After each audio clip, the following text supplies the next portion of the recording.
Welcome to Nerd Sports. Today we're going to talk about cornfields, from what Johnny told me. Oh, yes. Yeah, cornfields. Last week on Thursday was the Field of Dreams game that was a year late because of COVID. Wait a minute. I got cornfield stuff pulled up. Let me change this stuff out real quick.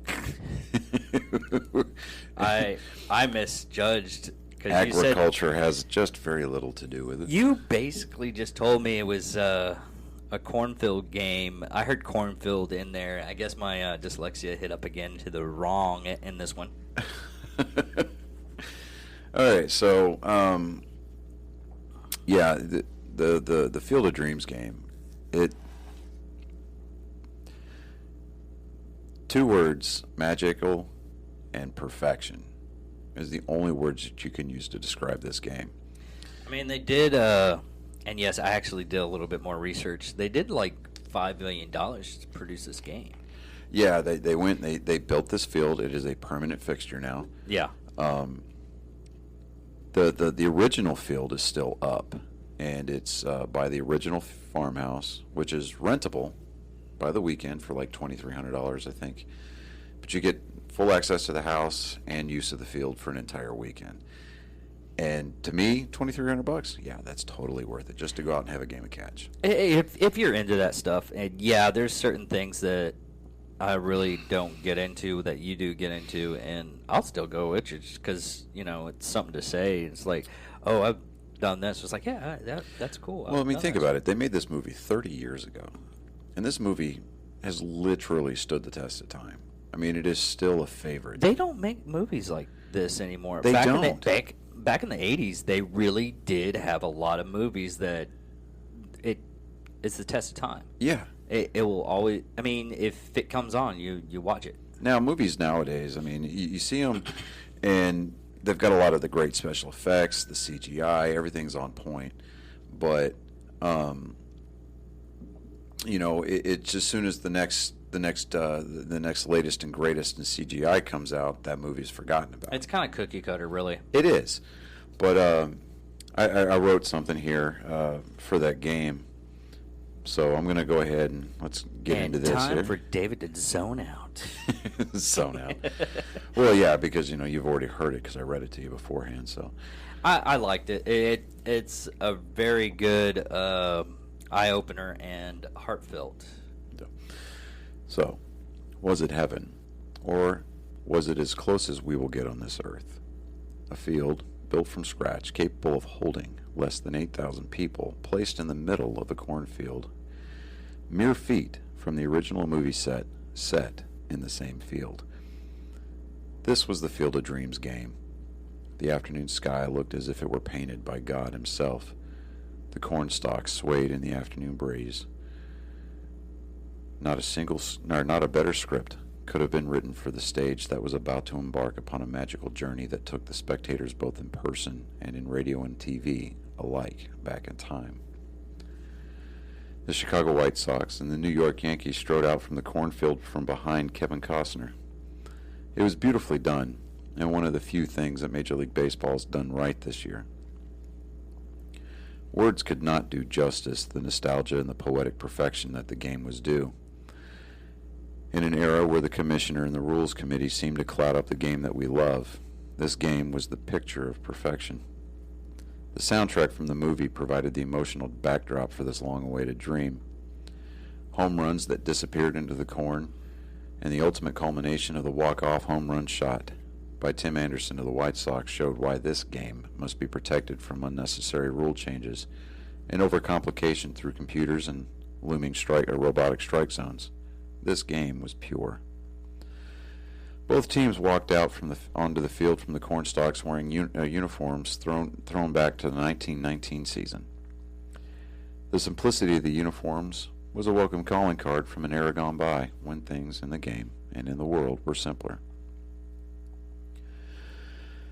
We didn't have to worry about the sticky stuff or spin rates. We didn't worry about launch angles or $300+ million contracts. This game was supposed to be a promise fulfilled by Major League Baseball, but it transcended into something much larger. It became the stark reminder of what our game used to be and needs to become again. The simple perfection of the game is something that is complex and yet incredibly simple to understand. The game takes on many forms across our great country. Sandlot games, open fields, purpose-built diamonds, one-way streets, and even backyards. All iterations of this game, our game, gives us refuge from the world around us and the turmoil that boils just beneath the surface of our everyday lives. If you build it, they will come. Major League Baseball built it, and the fans of our great game did in fact come. They tuned in, and they listened. Ray, people will come, Ray. They'll come to Iowa for reasons that they can't even fathom. They'll turn up your driveway not knowing for sure why they're doing it. They'll arrive at your door as innocent as children longing for the past. Of course, we don't mind if you look around, you'll say. It's only $20 per person. They'll pass over the money without even thinking about it, for it's money they have and peace they lack. And they'll walk out to the bleachers and sit in shirt sleeves on a perfect afternoon. They'll find that they've reserved seating somewhere along one of the baselines where they sat when they were children and cheered their heroes. And they'll watch the game, and it'll be as if they dipped themselves in magical waters. The memories will be so thick that they'll have to brush them away from their faces. People will come, Ray.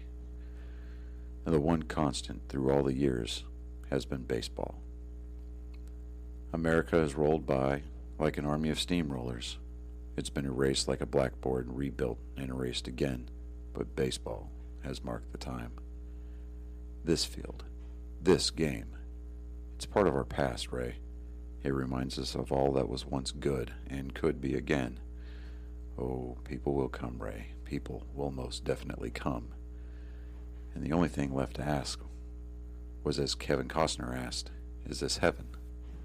And while the movie script stated that it was just Iowa, this game, this afternoon, was in fact heaven. That was great and wonderful. Now,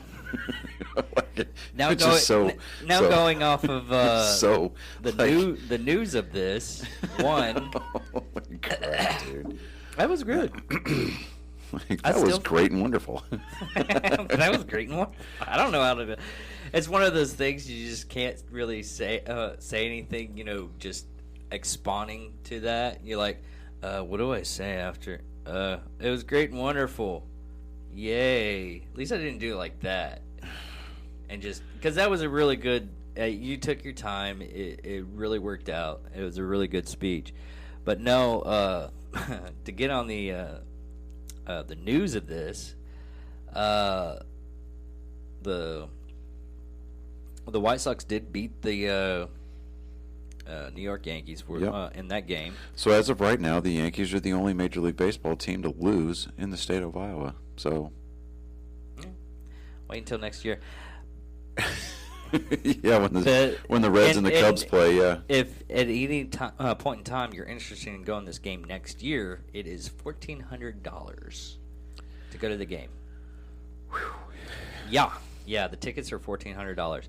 And another notable thing they did when they're out in the field, they grabbed the corn and started eating it, and it's not sweet corn, it's feed corn. Yeah. So it has no real flavor to it or anything like that. So, yeah, they spit it right back out as soon as they ate it. But that'll teach them, because, it's like you're screwing with somebody's crops at that point. I mean, I get it. It's maybe an ear or two, maybe 5 years, 6 years of corn, because not everybody's going to be like, oh, well, maybe it'll taste different for me. But, there was one thing that I saw. There were some Yankees pitchers that had an ear of corn in their hand, standing on the pitcher's mound, and they were like, doing mock pitches with a corn cob in their hand. I'm sitting there going, it was entertaining. I mean, you had to look at that aspect. And the actual guy that played the father of Kevin Costner's character, Dwyer Brown, he goes there almost constantly just to do charity events and whatnot. Yeah. and he bought like a little business for the town. And by the way, if you actually go get a chance to go out there and everything, we're talking about almost nothing there. Yeah, Dyersville, Iowa. That is, I mean, when Hollywood came and it was like, hey, we want to film a movie out here. Here's what we want to do. If I remember right, they almost got laughed out of town. Yeah. But you know, once the city council came in and said, you know what, all right, somebody's just got to donate the land, and the farmer that used to own that land, at least that section of land, he made out pretty well. Oh yeah. And the farmhouse has had it's changed hands a couple of times. There was a woman who did own the farmhouse and the original baseball field. Because after, you know, like 20 years or so, the field had grown over and they replanted corn. So they went out. She paid and rebuilt the field to the specifications of the movie set. And the Little Leaguers in that area, they play on that field. I bet that would be awesome. No, they play on that field, like literally. And I mean, dudes are hitting home runs. I mean, little guys are hitting home runs into the corn. And I mean, it's just absolutely mind-blowingly cool. But yeah, like I stated at the top of the episode, it's you know, $2,300, $2,400, $2,500 for a weekend to just kind of soak in that atmosphere. I mean, you're out in the middle of nowhere with absolutely nothing to do. The general store, I'm sure, has been modernized at this point, but it's still just a general store for feed and seed and stuff like that. And you got those old timers that are sitting around chewing on a block of chaw and, you know, spitting into spittoons or, you know, whatever it is that they're doing now. I mean, that would be hilarious. It would be. Have that. I mean, that's Wild West stuff. Yeah, it would. Now, do we want to go keep up with baseball news, or do you want to skip over? Because I really want to do this story. Probably you want to do it last part of it because it's really messed up. Yeah, well, the yes. one I just did sent you. Yeah, I'll check it out in here in just a second. All right, so something that I do want to bring up that is just another reason why I love this game as much as I do. Let me see if I can find it here. I did have it. Well, while you're looking at that, yeah, go ahead.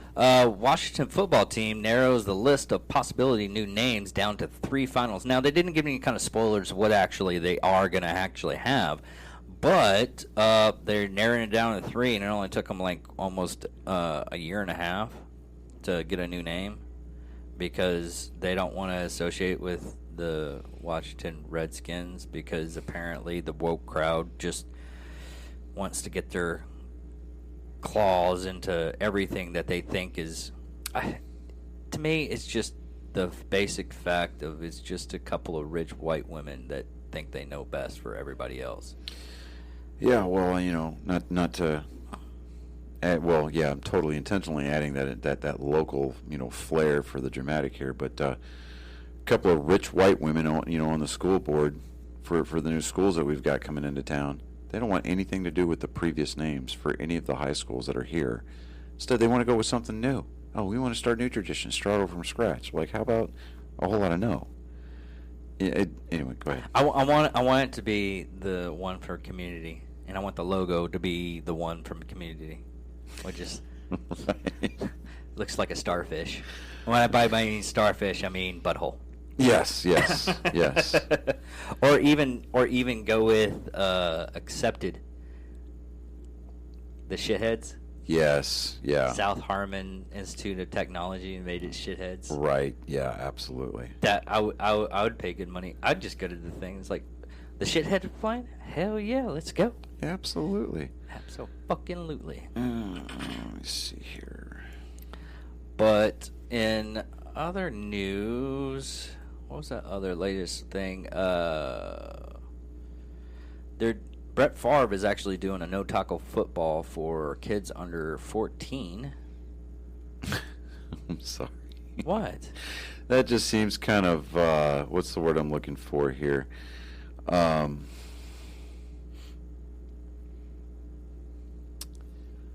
That seems kind of appropriate considering Brett Favre is broke down. He's having to sell these god-awful copper wire compression fittings on your for your body thing.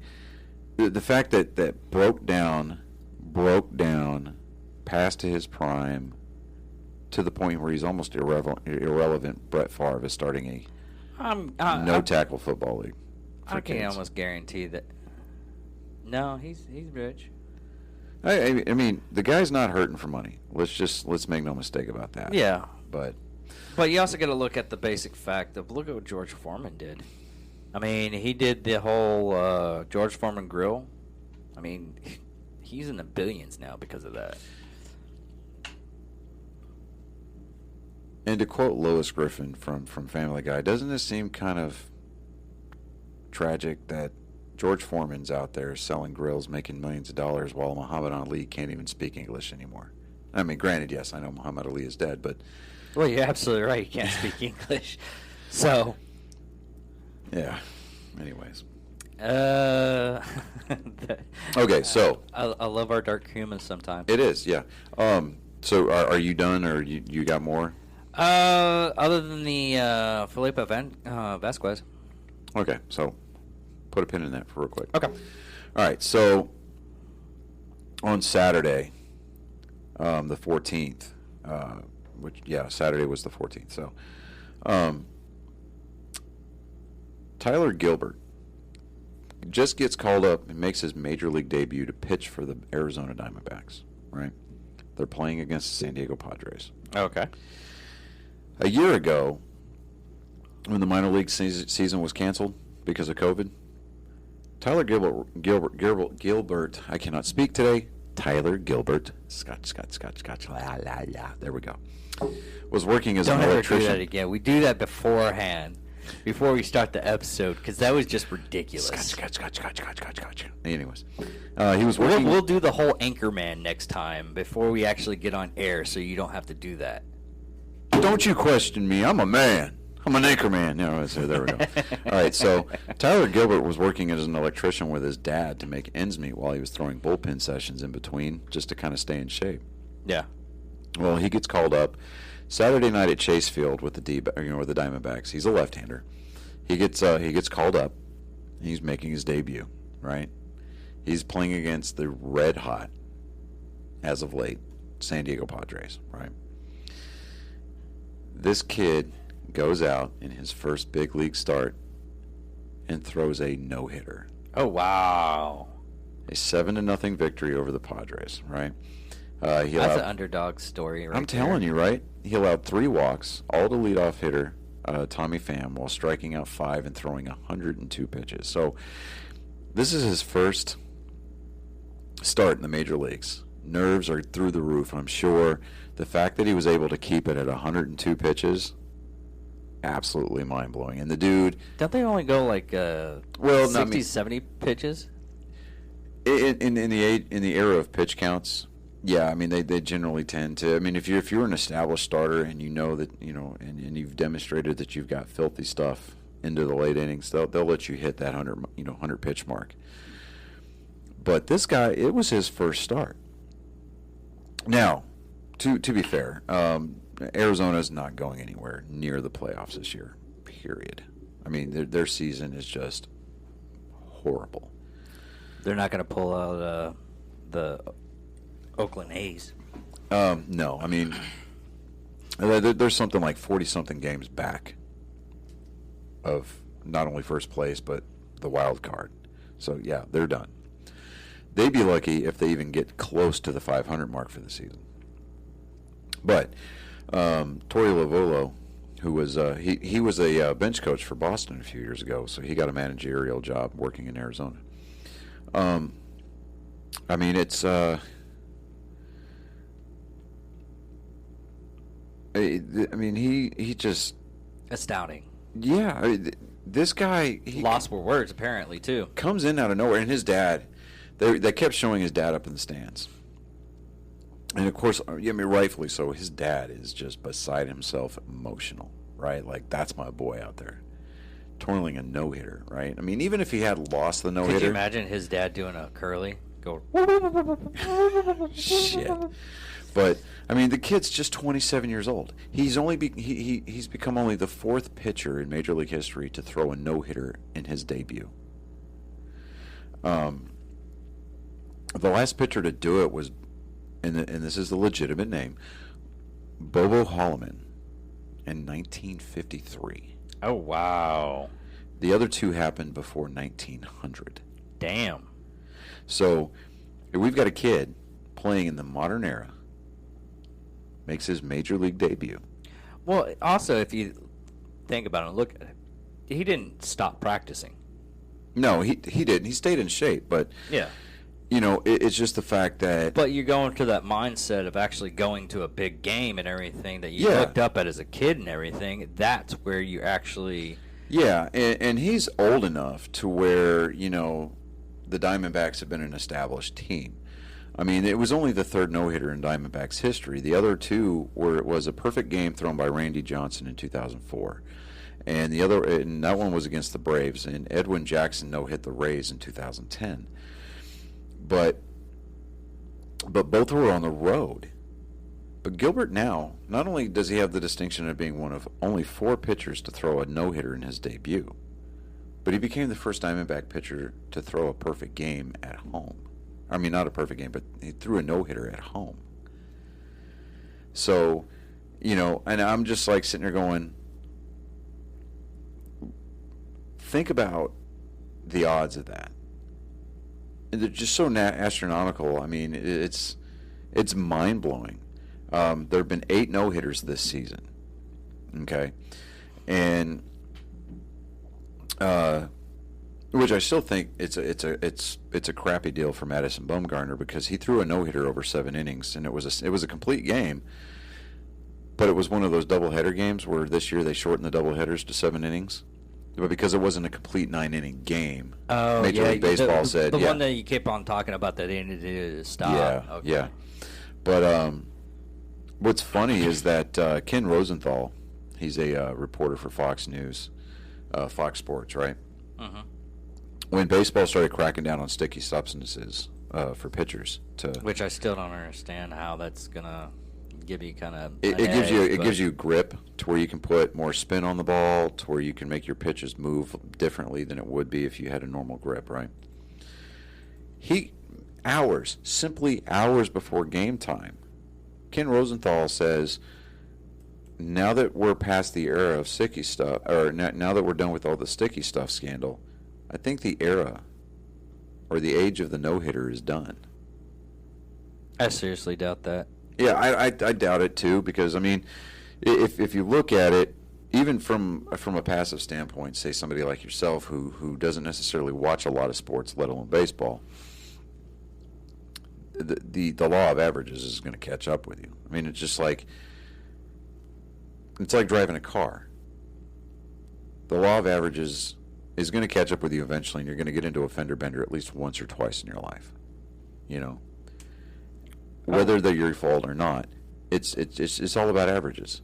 Oh, wow. Well, actually, we have actual breaking news right now that just happened like 12 minutes ago. Yeah, what's up? Tim Tebow released by the Jaguars in his tight experimental that I'm grateful for the chance. Yeah, I saw that when we were at work earlier today. I was kind of mad about it because I took the time to order a Tim Tebow jersey to wear to the Cowboys game at the end of the month. Oh, that sucks. And now he's not even going to freaking be there. I'm like, are you kidding me right now? And it's like, okay, what was the point of even bringing him in? You know, bringing him in, having him change positions with no intention of signing him? I mean, are you kidding me? I mean, the guy's been playing baseball for the last 2-3 years, and you're expecting him to come in and be in football shape. Like, okay, those are 2 different sets of muscle groups, 2 different skill sets. And then it's like, oh, okay, well, you had one bad game of blocking, and the one time that he was targeted for a throw, his teammate came over and stole the damn pass. So, yeah, I'm still a Tim Tebow believer. I think that I think the guy is he's gonna land on his feet. He's gonna have a job somewhere. But You know what? Screw it. I'm still going to wear the damn jersey. There you go. And I don't care.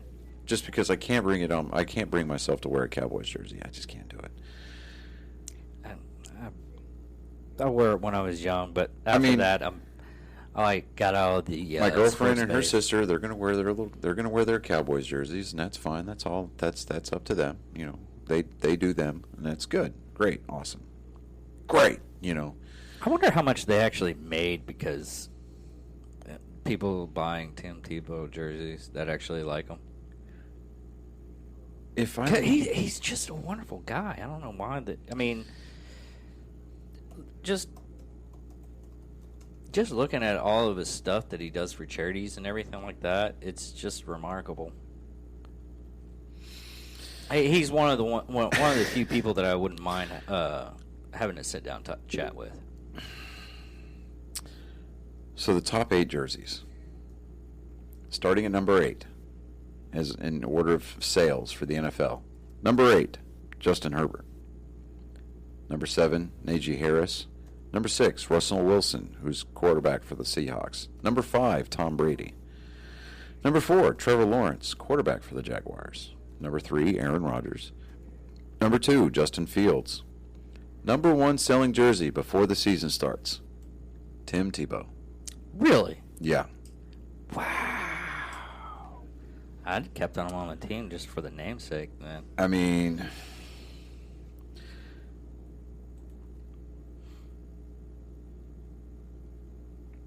I don't know.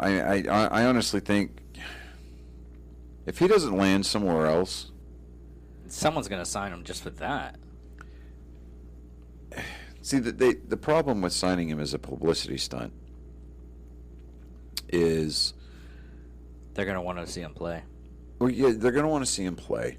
And I'm not saying that the guy's without skill.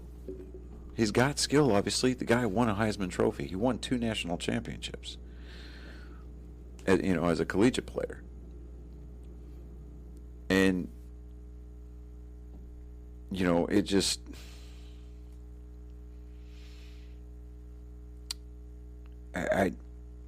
You're lost for words again. I would, yeah, I am, because if I was a general manager of an NFL team, I'd just for the sake of having this guy in the locker room.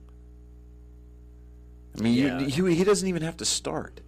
Sign him to a contract, and he doesn't have to start. He could be like your third string tight end. Who cares? Have the guy in the locker room. The guy can be a leader. He's going to eventually see playing time. He's going to get those reps. Sign him to a damn practice squad. I don't care. Get this guy in a uniform. Put him on the field. Just keep this guy employed. Because whether or not the NFL chooses to acknowledge it, they need people like Tim Tebow. People with actual convictions that are going to stand by their faith, and they're going to do the things that they say that they're going to do.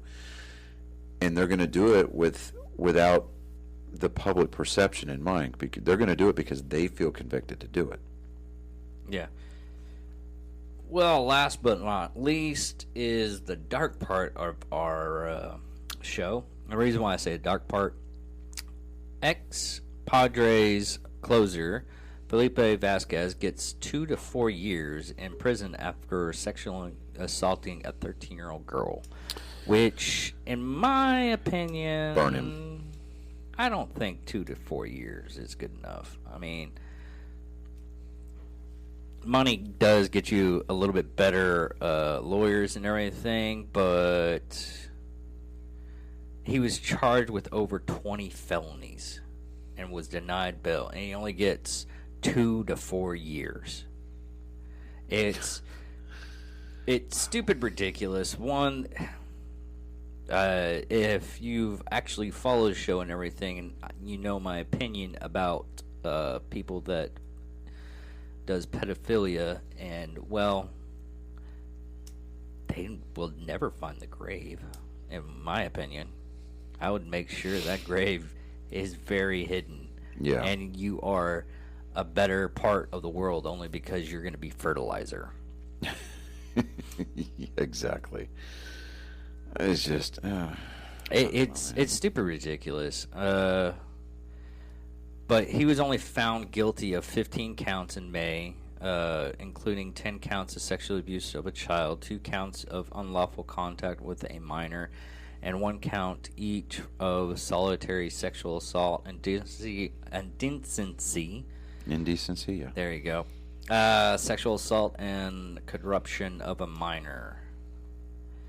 I mean, just this is what gets me on stuff like this. It's stuff like this that little girl is going to be traumatized for the rest of her life, and by the time that she gets out of high school, he's going to be back trying to get in a life or some shit like that. Some of them are repeat offenders, so actually I think it's like 85% are repeat offenders. Right.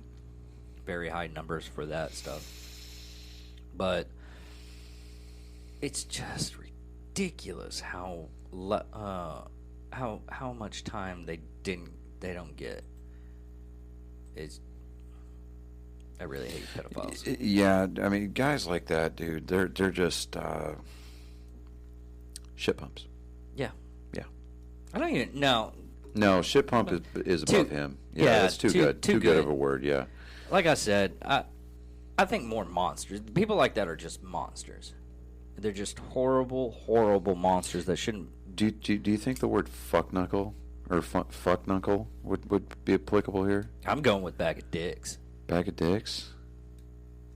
Because he's going to see a lot of that in person. Oh, yeah. Oh, they do not. There is one guy that when I was working corrections, that he sexually assaulted a girl, and he is now effectively mentally challenged because they beat the shit out of him to the point to where he was his brain injuries are so intense that he's mentally challenged now, which I'm okay with that. Yeah, I'm perfectly fine with that. And they call them chomos in prison. Yeah, chomo. But they're really, other than the Field and Dreams thing, there was another thing I was going to talk about is Kevin Costner did show up for the Field of Dreams. But he only made like a quick appearance. He was like, I'm out here. Okay, bye guys. Let's go. Yeah, yeah, he, I don't, yeah, you're right. I didn't think he stuck around too long. No, I think.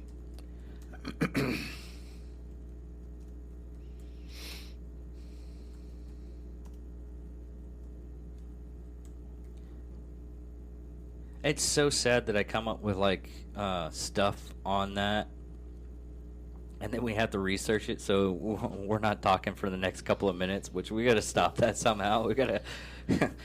But I end up saying some ridiculous things, and I'm like, fuck, now I have. I just think that's funny. We're just like, what do we do with our hands? That's how it usually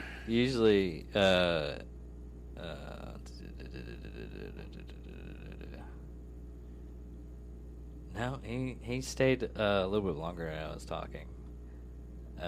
But another thing that people are having troubles with, and this is all over right now, and it's I mean, Ross Patterson, the host of Drinking Bros, where I got most of my information from, because he did an interview with Brown on the field, but they can only do.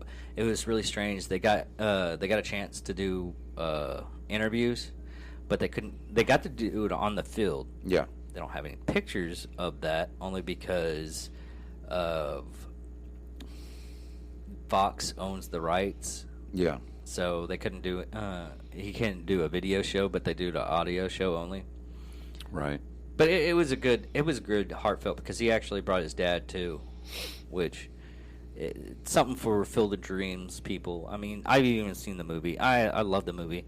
And the whole factor of reconnecting with your father. I mean, even Brown was saying it's like grown men has broken down crying in front of me because of this movie.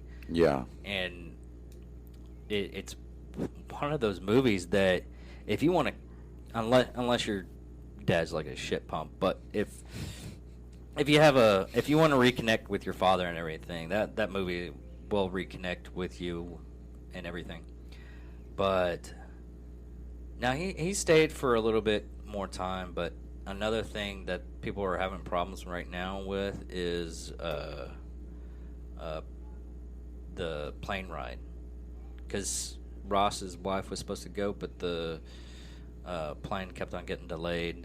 He ended up getting on a plane like at 4 o'clock in the morning. Right. So, but other than that in the sports news, we really don't have anything else on that, unless something else comes up that I'm not seeing anything like that pops out. Yeah, I'm not seeing anything like that either, but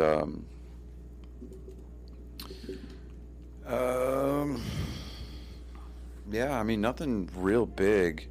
Preseason week 1 went down last weekend for the NFL. I really don't want to break down a lot of preseason stuff just because a lot of the names that you're going to see in those box scores, they're just not going to be there next week. No. Yeah. So, case in point, Tim Tebow, but most of our NFL news would probably be next week because that's when the actual season actually begins. Well, no, not next week. No, it's in September when it starts. Is it? Yeah. Because the game that I'm going to is the last preseason game.